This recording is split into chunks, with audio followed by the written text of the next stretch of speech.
Hello, I'm Joe Testa.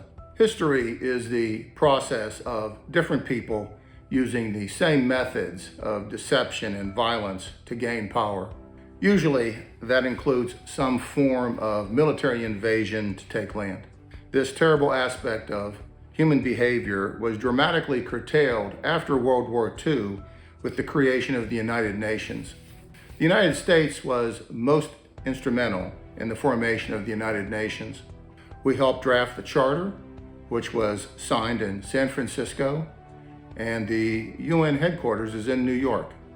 One of the founding principles of the United Nations is that you cannot take or occupy territory by force. This emphasizes the importance of sovereignty to world order. So the issue at present is UN, not Ukraine. Putin sent Russian soldiers into Ukraine to kill people, destroy infrastructure, and take land. Hamas sent soldiers into Israel to kill people, destroy infrastructure, and take land. Now, America has no problem funding Israel, which believes that to defend itself, it must bomb some innocent people, destroy infrastructure, and take land known as Palestine or Gaza in order to kill a small but dangerous group of Hamas gangsters. So why is America reluctant to properly fund Ukraine to defend itself when Russian soldiers and now North Korean soldiers are openly killing and destroying and taking land?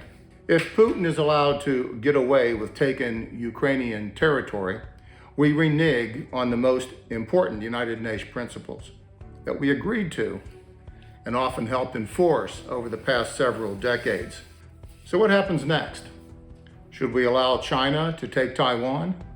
After all, we already have a one China policy, and they certainly have as much justification or more than Putin. So if the New World Order is for America to abandon the principles of the United Nations, it will become a much more dangerous world. This new policy is the real gamble on nuclear war, not Ukraine. Now, after the demise of the Soviet Union, Ukraine had a large stockpile of nuclear weapons. The United States pressured Ukraine to give up those weapons, and we pledged to help them in return if they were attacked. Ukraine now realizes it was a mistake to trust the United States.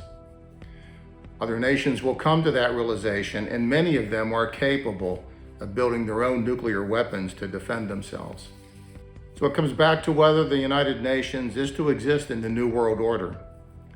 If America now fails to support the UN and its principles, it becomes an irrelevant institution.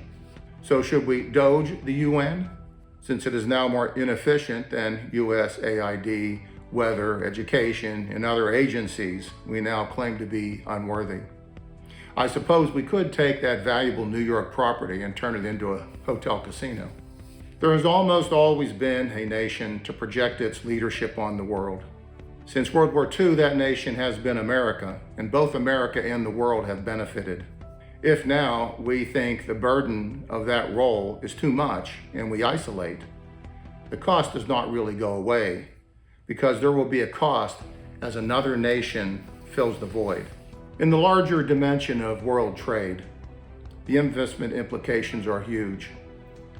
A nation that cannot be trusted to honor its commitments and operates a fiat dollar cannot offer the world a reserve currency, and that becomes huge.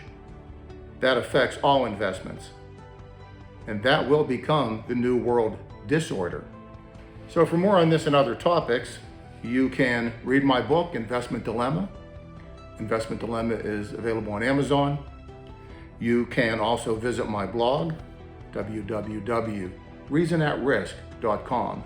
And you can also view my other videos here on YouTube. Thank you. I'm Joe Testa.